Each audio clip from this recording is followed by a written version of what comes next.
Bonjour, sois le bienvenu dans Recette Roulette. La recette du jour est clafoutis aux cerises.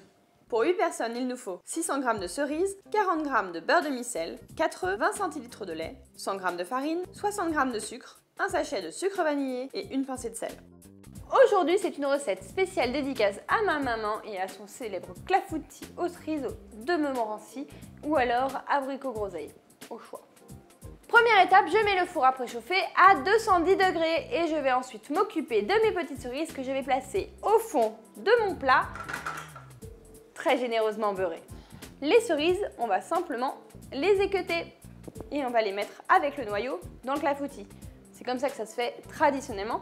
Bien entendu, tu peux aussi les retirer, notamment si tu fais cette recette pour des enfants et que tu as peur qu'ils avalent les noyaux.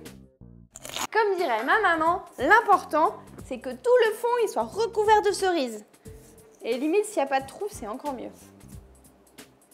On va maintenant préparer la pâte qui va venir recouvrir nos petites cerises. Donc pour ça, on va mélanger tous les ingrédients secs auxquels on incorporera ensuite les œufs, le lait et le beurre fondu.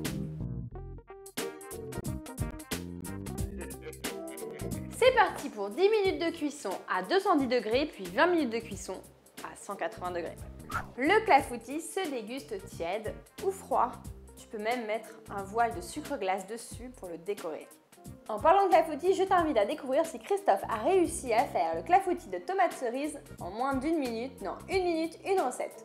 Et si tu as envie d'une autre recette avec un produit de saison, je te conseille de faire le parfait glacé à la rhubarbe.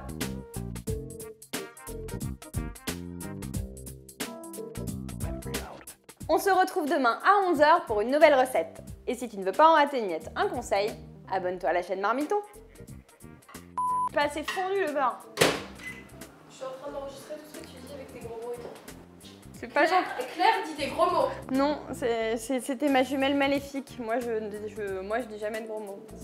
C'est faux.